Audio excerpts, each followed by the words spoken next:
السلام عليكم ورحمه الله وبركاته. اليوم غادي نصوب لكم الكبده ديال الدجاج اللي بهذه الطريقه دي. انا غاسلاه بالملحه والحامض ومقطعاه قطع صغيره بحال هكا. انا هنايا عندي 400 غرام ديال الكبده، وعندي واحد البصله كبيره، وعندي لي زيبينار واحد شويه ديال لي زيبينار، وزيت المائده والقزبر والمعدنوس والثوم. انا غادي نجيب الطاجين باش غادي ندير المقادير ديالي. هنايا غادي ندير البصله هي الاولى، ونديروا عليها الكبده. هنايا غندير المقادير كاملين. ديروا هذا الربيع،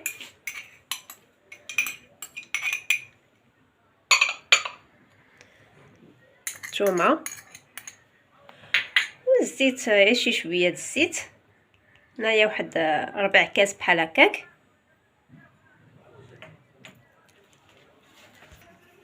صافي هنايا غادي نبدا ندير العطريه ديالي. هنايا شويه ديال الملحه، واحد المعلقه مع مرش ديال الكمون، وراس المعلقه ديال الابزار،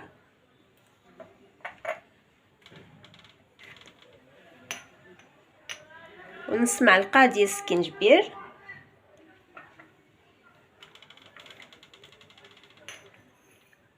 واحد معلقه مع مرش ديال التحميره،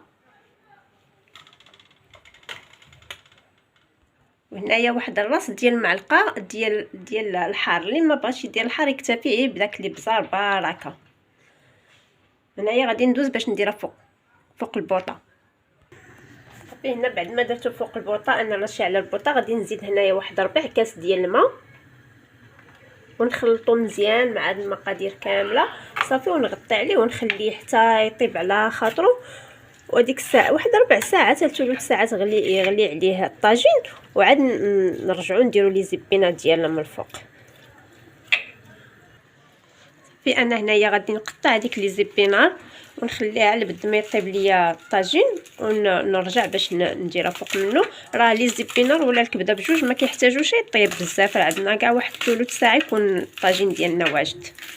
هنا بعد ما طابت هي هنا واحد ربع ساعه، راه ما كيف كتشوفوا هنايا راه ما كيبقاش الماء شي شويه. هنايا غادي نديروا عليها لي زبينار وغنخليوها واحد ربع ساعه. انا غادي نخلط معاها مزيان، نخلطها معاها مزيان. صافي ونسد عليها واحد ربع ساعه ونحل عليها 5 دقائق. سمحوا لي 5 دقائق ونطفي عليها. هذا هو الطاجين ديالنا بعد ما طاب، راه كيجي على هذا الشكل هذا، كيجي لذيذ وكيجي بنين. وكنتمنىكم انكم تجربوه وما تندموش. راه ساهل وبسيط ومتناول الجميع. وما تنساوش ديروا اللايك والتعليقات ديالكم، وشكرا.